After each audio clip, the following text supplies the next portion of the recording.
Yo, what's going on, guys? We are here doing my off-season prediction and preview outlook, whatever you want to call it. We're here on the Chicago Bulls.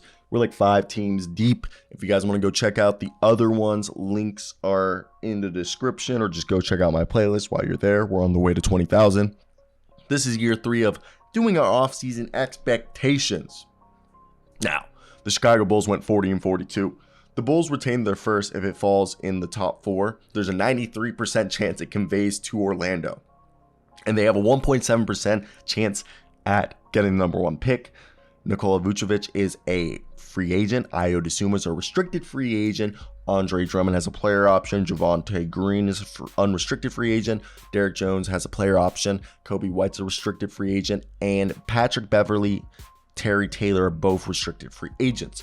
We heard recently in the past 24 hours that some news from AK and the front office. Nikola Vucevic said that he will test the market this summer, though that the Chicago Bulls have an inside track on resigning him.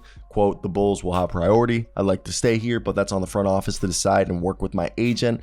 AK said that he wanted to re-sign Vucevic as well as bring back the core of the team. Vooch averaged 17.6 and 11 rebounds. Shout out Jamal Collier for that information from ESPN.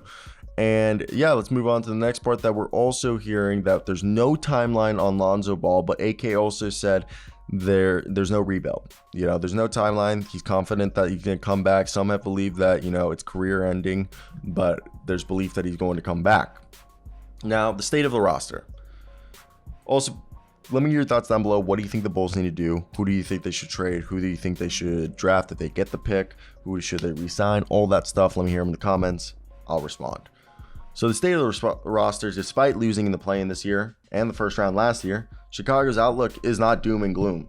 The Bulls went 14-9 after the All-Star break, ranking first in defensive efficiency, and finished 5th overall for the entire season.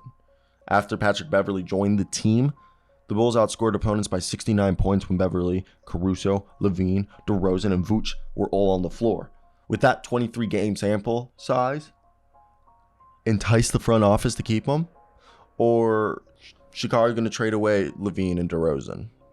I think you got to run it back one more time. Vooch is a part of the 8 free agents they have. So is Beverley, White, and Dosunmu. DeRozan's a free agent 24. So when you look at this, Vucevic has a $33 million free agent hold over the Bulls, and the $134 million cap, despite only $118 million in guaranteed contracts. If Vooch doesn't return, look at Drummond. The Bulls will likely be over the cap because there are other commitments to like Kobe White and Dosunmu, so they're going to be over the cap. The Bulls could create flexibility, but only if their own free agents are not retained. They petition to the NBA for salary relief on the remaining $43 million because the NBA could determine if Ball's knee injury is career ending or not, but they're confident that he can terms. There's a whole weird thing right there. So the finances are fucked, and I don't mean to cuss, but there's no way to explain it that I'm sorry, Bulls fans, your finances are messed up. That's why I think there's in the back of their mind, everyone's a rebuild because their finances are a mess. So basically, if they want to commit and pay, it's basically bring everyone back, and then you won't really have much flexibility. It's going to be a lot of salary cap gymnastics if this roster is going to look different, and it's going to be between the margins. So the first priority for the front office coaching staff is to analyze close games and come up with a game plan. The Bulls were 15-23 according to Bobby Marks in clutch time games, 25-16 last season, and 7-14 in games decided by 5 points or fewer. LaVine shot 6 of 33 on 3-pointers in clutch time. That's 18%. That's also last among 29 players with at least 25 3-point attempts in the final 5 minutes. The second priority is Vucevic. He's one of the more durable centers in the league, but he turns 33 in October.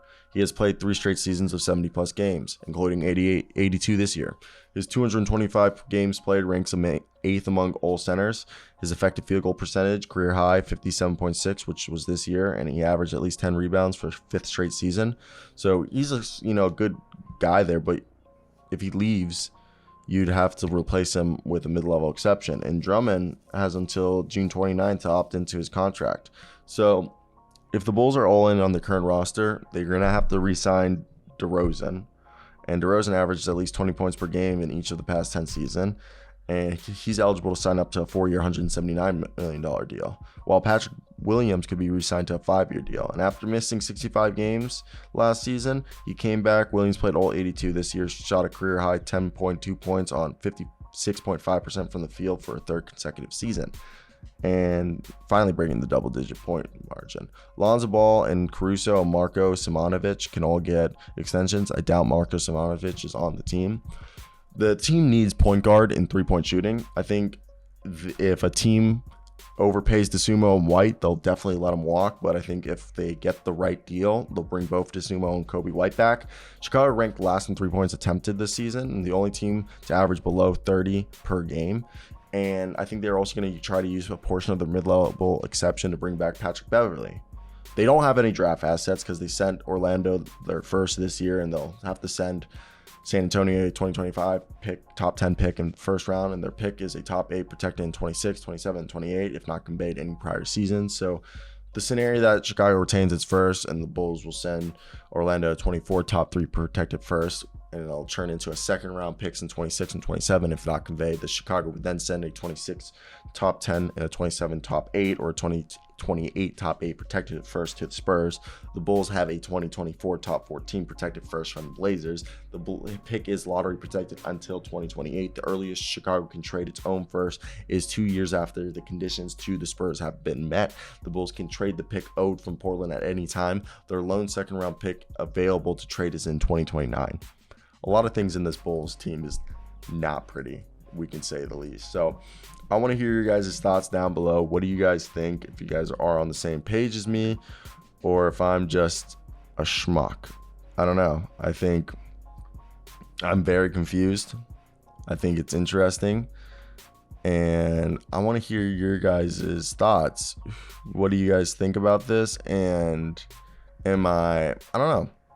I think when you look at this situation, it's definitely been interesting, okay? And